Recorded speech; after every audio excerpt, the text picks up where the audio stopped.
今日就講下陽宅，譬如兩小口子結完婚想生小朋友，第一就可以喺個陽宅裏邊揾下，睇下有冇機會生小朋友啦。第二樣嘢，亦都係可以借陽宅嘅力量嚟催丁。咁你話啦，師傅，我本身都唔喺嗰度翻工，咁如果我想升職加薪，我有冇方法喺個陽宅裏邊做啲手法呢？當然都可以嘅。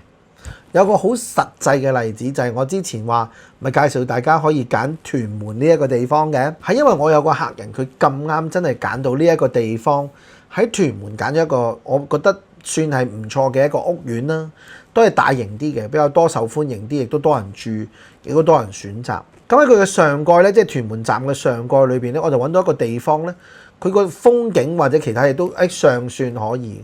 咁啊，所以個朋友租落去個客人咁我睇咧，我就話唔錯。咦，我再睇埋佢哋兩個八字啦。記住，師傅如果睇陽宅嘅話咧，都會攞埋個命主嘅八字嚟睇。咁有啲人都會問啦，阿師傅點解要咁做嘅？第一，有好多師傅咧就係可能佢識風水，但係佢未必識命理。有啲師傅識命理，但係未必識風水。但係如果我哋能夠識命理同風水嘅師傅咧，最好就係夾住一齊去諗。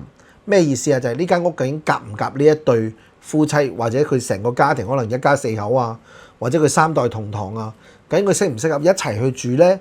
咁我哋就會將呢個八字同呢間屋做一個對配對，睇下佢哋夾唔夾。咦，有真係佢哋夫妻係真係好夾呢一個地方喎。咁住落去之後呢，我都同佢講，佢話師傅其實呢，我哋都結咗婚即係一兩年㗎啦，我哋就想有小朋友，但係一路呢都唔得，係咪都冇避孕㗎啦，但係都一路生唔到。咁佢問我有冇啲咩方法？咁我就教咗佢一啲比較催丁嘅方法或者擺位嘅方法。咁啊，今年2025年啦，咁啊年頭咧，師傅就收到佢哋嘅好消息，就話俾我聽咧，而家咧已經懷孕咗咧，大概2個零月啦。不過佢又唔方便公開，因為咧都係一啲即係禁忌上嘅嘢啦，驚細路仔小氣啦。咁佢都好感恩我，即係話幫佢咧，竟然催旺到咧個小朋友到嚟係嘛？因為佢自己都搞咗2年啦，搞咗2年都未得係嘛？我又唔係係咪即係唔係兩性專家係咪啊？我唔會教到佢哋兩個搞到個 BB 出嚟㗎嘛？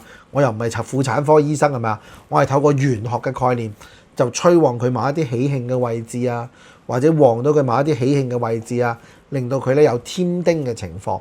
當然我哋梗係希望佢添丁就點啊，跟住就發財。所以應該咧唔錯嘅話咧，都應該順順利利。